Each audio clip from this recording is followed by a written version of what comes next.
Good morning, good afternoon, and good evening. It's Halloween. I gotta put my costume on. Isn't it great? This is what moms do. Just sit at home doing our makeup for Halloween for a child that doesn't deserve it. Arr. Anyway, every child deserves Halloween. Wanted to tell everybody happy Halloween, check in, been real quiet because the weather changes, and those of you who have chronic pain can definitely, what's the word I'm looking for? The lyric is on today, guys. Can definitely sympathize with me about that, empathize even about the whole, as soon as the weather starts changing and flip-flopping back and forth like a dead fish, your entire body's like, I don't even know what's going on. I'm just going to go ahead and hurt everywhere. Random times and all of the fun. It's always great here in Painful Land. I have a couple of fun stories for you. So I don't get prescribed any opioid medication because that's how I've decided to have my pain journey, because that's what pain is. It's a journey. You're in pain forever at that point. So you get to decide how that journey goes. And if you can load up on pain medication and then end up getting, having addiction issues and stuff like that. Or you can try to do a little bit more holistic stuff, do a little bit of a blend. That's kind of what I try to do. Be real honest about my pain. Try to make sure that I don't take it out on other people, which doing all of those things is that's just personal responsibility. But problem is, when you take care of your pain like that, the VA can't really do anything for you. They're like, no, you're fine. You're just going to be in pain forever. Like, that's why we pay you. That's why you get comp and pen. It's like, oh, yeah. Yep. Yeah, that's it. Minute. But that's what I wanted. That's why I joined the military. I was like, well, shit. I'm going to need healthcare. I need all the shit. Might as well put myself in a position in the future where I can actually accomplish my goals and get to those things, like we used to do. You remember when people used to set goals and actually actively go for them? Anyway, back to the medication thing. I started the Lyrica, which is obviously causing me to not be able to flow through a conversation, but boy, is it helping with that pain. I highly recommend it. If you have not discussed with your doctor the amazingness that is Lyrica, if you have nerve pain, if you have sciatica, if you have, discs issues, like my back is stick straight, like literally, like when an x-ray technician looks at you and is like, that's the straightest back I've ever seen. It's like, yeah, no, I'm fully aware of it all at all times. Thanks. Everything in this world is made for people with crooked spines, and mine's not. I was born this way. Yeah. And then, of course, the hip dysplasia that I was also born with that I had no history of, because people born in my situation don't know their medical history. And most people born in my generation aren't familiar with their own history either. Their parents just tell them what happened, and then they're like, yeah, they told you. I don't need to log that information. So then when their parents die, they're like, I don't even know what happened my entire life. I was keeping all my information in that one. Failed to take that one on. So, yes, just getting Lyrica took me 6 years. It took me 6 years to get Lyrica from the VA. To try it. I had tried gabapentin, didn't really like it. But I went ahead with the Lyrica. I love it. I'm not a huge fan of what it does to me functionally. I can tell this is definitely a medication that works on your nervous system.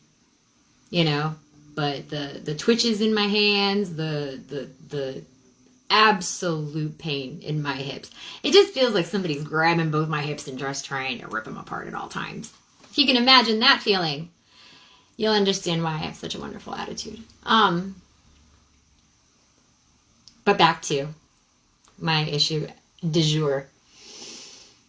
Yesterday I got a package in the mail from the VA of Narcan.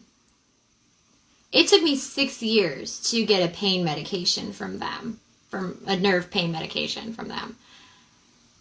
And then they send me an opioid overdose prescription I don't have any opioid medications.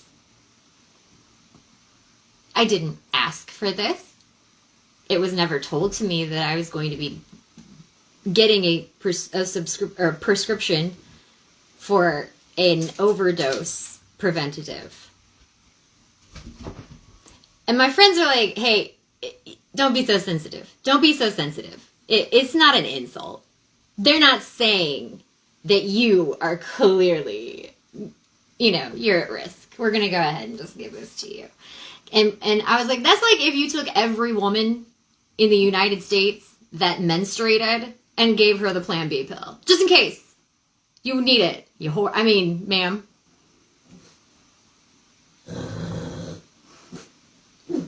Yeah, she's mad about it. Right? Right, Fiona? Yeah. Pissed. But, okay. I don't have the right to be mad. I'm being too sensitive. That's too personal. Cool. I don't like the fact that I'm being treated like I'm an addict. Because there's this really gross feeling that I get as a veteran across the nation in our media, where veterans are either spec ops and a war hero, or they're broken down, PTSD-laden, drug addict, homeless people. And if you're anywhere in the middle of that, thank you for your service.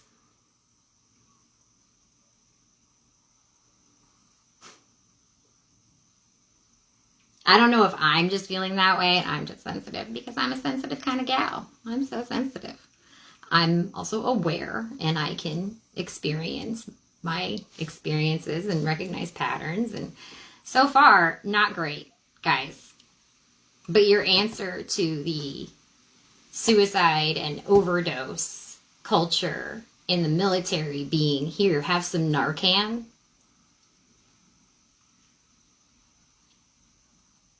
And who's giving it to me? Like, who's going to give me the Narcan if that happens? What? So the insult is, to me, why I am insulted. Why are you so mad about it, Ivy? Because you're insinuating that I'm a fucking addict. Simply because I take pain medication. Because I broke my body serving my country. Thanks for that, I guess. Can we get, better benefits? Can my husband, who just had a polyp removed from his intestine on Monday, be exempt from going out to sea on Friday? No. We're going to tell you we care about you and then pretend to do so with empty actions that don't do any good but waste money. And make our suppliers happy. Ugh, so frustrating. Maybe that's just, again, me being sensitive, me just letting it out. I don't know if there's any other veterans who feel the same way that I do. If there are, hey, look, we see each other and we feel a little bit more sane. I'm perfectly fine being crazy all by myself. I know it don't hurt nobody else. Crazy all by myself. Leave me alone. I'll leave you alone. But again, leave me alone, I'll leave you alone. Why are you sending me this? So I call him. And I'm like, and she's like, well, it's a law or it's a rule. So I don't know if it's the state or if it's the VA. And if it's the state, there we go. It's pretty obvious at this point, guys. It's not great. These plans aren't great. These plans aren't working. These programs aren't working, and you're wasting money. And you're wasting the money that should be going to us to help us, retain our dignity. Because it is hard being someone who used to be so capable and is now physically not capable. Or what used to be capable of doing X amount of things and now can only do one or two things before there's no do left. Or because if I do, I hurt myself and then it makes it worse. Like, that's a pain journey. That's what everybody in chronic pain has to go through at some point in time. However you define it, knock yourself out. But what I will say, as someone who's kind of studied this for fucking decades. Let me be real clear.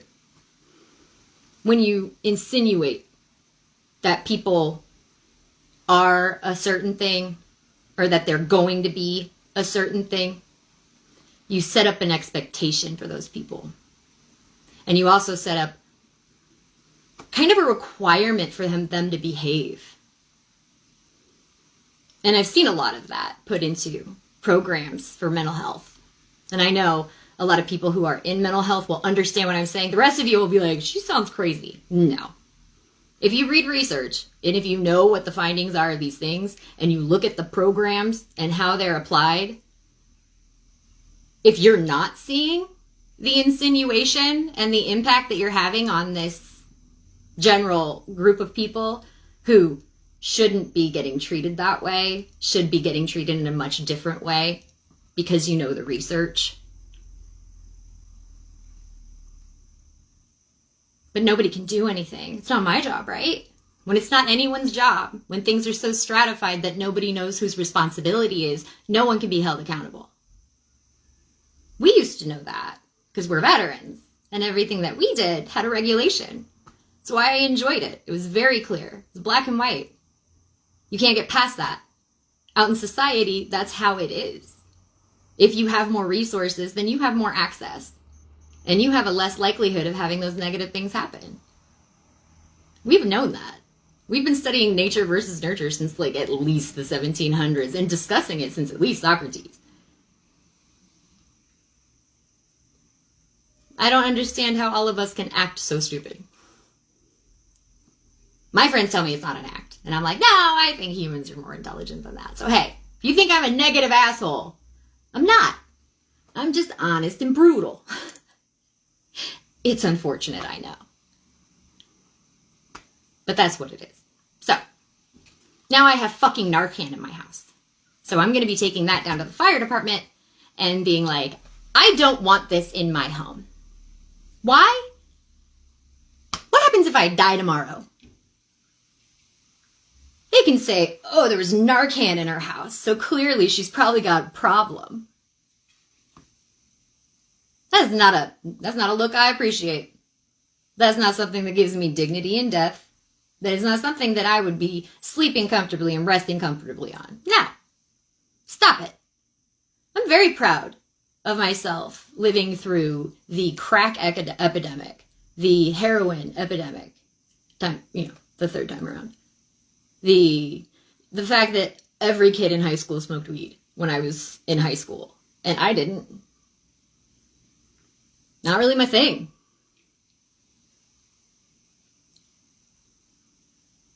Meth. Fucking whatever the fuck else is happening. The pharmaceutical. I've not fallen into any of those pits that we all really know were the biggest pitfalls for most of our generation. Most of my friends either overdosed, or they committed suicide, or they committed stupidicide, which is where you just do stupid shit, and you know goddamn better, and you knew better, and maybe you shouldn't have fucking done that. Now you're dead. Now I'm mad at you. Because you're not here for me to chastise you. Because that's what I would do for my friends. But, I've observed these outcomes, and so therefore did not take those avenues. That's what you're supposed to do as a human being. You're supposed to observe the environment around you so you understand what choices you need to make moving forward. But how dare you assume that I'm in that category is my thing. Yes, I know. I'm making this entire thing about my irritation that they sent me Narcan. But hey, this is a veteran podcast, and if you can't relate to this, then you don't get it. People who can relate to this are like, yeah, no, yep. And they're going to show their friend, you remember what I was talking about earlier? Yeah, But there's a lot of shit going on. I hate an election year. I don't know how many other veterans can agree with me, but man, an election year. Whew. This one wasn't too bad because it was just like, we did the PACT Act. And then we're like, the PACT Act didn't work. We did the PACT Act. Now we're just sending free drugs to veterans saying, don't kill yourself, but kill yourself. You can bring in the booths next. Which are shitty psychological messages to veterans. That's horrible. It's horrible. And just so you know, I'm not being oversensitive. I might be being childishly sensitive because my inner child is very hurt, because I'm very proud of myself for avoiding all of those pitfalls and not having to have some story of, hey, there was this time where I ruined my own life and then I had to pick myself up again. That's not my story. My story is nary a once have I decided to act against myself, because I knew who I was since I was this age, you know, and I'm not saying that to be like, oh, fuck you guys, I'm better than you. It's just a different way of looking at things. Because I know people see the same stuff that I do. It's just that things aren't as obvious for other people as far as how to place them, I guess, as importance or accountability or responsibility or kindness or consideration. I don't know. All of those fun things. It was just such an inconsiderate thing to do as just a policy. So, but yeah. Narcan's leaving the house. Definitely. And then, I don't know. But just my luck, I'm going to take it to the fire department and they're going to be like, oh yeah, no, we can't take that. And I'm going to throw it in the trash right in front of them. Like, no, I'm not going to sit here and have this in my house. Because it's like having if some random person were to say something to me on the internet and I were to allow that to be within my home. If somebody were to insinuate something about me, you know, and I keep that inside of myself and I let that run me, that's horrible. So yeah. But that's why it's bothering me, because it's still in my house.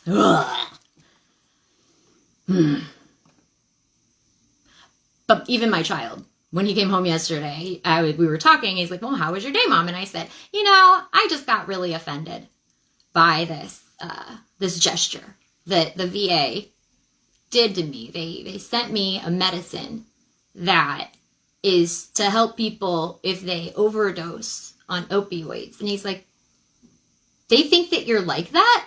And I was like, fucking thank you. Now, maybe that's because he's my kid, and so he's going to have more of a close perspective to seeing the world like I do. But, like, to have a child look at me and back me up like that felt really good. I don't know. Maybe I'm weird about that kind of stuff, but I think it's a win. It definitely helps you balance yourself out when you have somebody look at you and go, yeah, no, I can see that. But don't let the VA tell you this kind of stuff is what I'm trying to say. I know that I can see these things because I've been doing this as long as I have. I've been in the government system since I was 13. So I know they're the way, I don't want to say, I know they're tricks, because it's dumber than that. It's lazier than that. And that's sad. You know, there's no purpose. Because that's what I always try to do. I always try to figure out, well, why would someone do something like that? What is the goal here? What are we trying to get to? And since I can't ever see the goal, or maybe it's because I'm not a malicious person, so I can't see why someone would want to do something so shitty. You know, like, treat people that way instead of raising them up and supporting them and impacting their resilience and impacting the fact that they are well trained. And if you speak that same language, you can actually help them build from the language that they learned together and build on that and show them that they're just as resilient as they always have been, and that those things are no longer happening to them. And that's how you get over those things.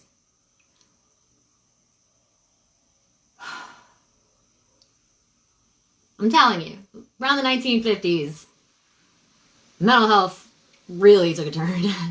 And then once the legislation in 2009, I think it was like around 2009 started, and all of the mental health stuff started to happen, and then all of a sudden we had all of these, you know, mental health epidemics, and it's like, you guys are forgetting a lot about priming. You guys are forgetting a lot about, you know, scapegoating, and these are your terms. And you're actively using them against people in a mass way. It's very gross. It's very weird. But that's why I'm not participating in that system, because I can't see an avenue where any of it's ethical anymore. But that's just me. Clearly, I'm a conspiracy theorist. So I decided to make sure that, you know, I'm not around people, but I am here with my Narcan. big news. I have proposed to one of my friends that we do a road trip, like Discord channel, like a live feed, just road trip. So you can ride along with us. We'll visit places. He wants to do a lot of blind events and he needs a driver. And I was like, well, guess what? I can sit. We can do like 4-hour things and that would be perfect. It'd be a perfect job for me. I get to move around when I need to. I don't have, if we need to stop, we can stop. So I'm really hoping that he does. I'm really hoping that that comes to fruition. I was like, no rush because, my husband retires next year, hopefully.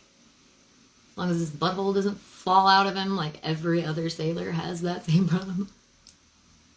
Don't worry, I sent him a whole bunch of food. I sent him a whole bunch of food and good gut stuff. Because I'm a good wife, and I make sure that my husband at least tries to take care of himself. You can't imagine what people are doing right now but man, my hat's off to you if you're still keeping sane while you're still active right now, especially in the Navy. Other than that, I think that's about it. I've been writing a lot.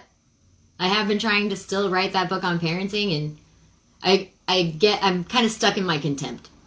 Because, again, some things are obvious to me, and once I point them out to other people are like, yeah, I noticed that. And it's like, yeah, but why didn't you use that information in your choices? Like, critical thinking seems to be not being exercised either on purpose or by accident. I don't know. So, jury's still out on that one. That's a really bad line. Nah. Nothing has to be perfect. Who am I impressing? My child? He's gonna love it anyway. So, my mom looks silly. She's got eyeball earrings. I highly recommend trying to impress a 7-year-old on a regular basis. It's very easy, and it always pays off. They get very entertained very easily. Ladies and gentlemen, it is fall. We have an upcoming election. Things are pretty crazy. But hey, at least there's free Narcan, right? Go have some fun, hand out candy, be nice to people, scare people, don't be too scary. Have a good night, be safe, be kind, be considerate. I think that's all I got. Alright. Whoa, how do we go? Alright. I'll get it eventually. It's like an 85-year-old man trying to start a fucking video channel. Goodbye.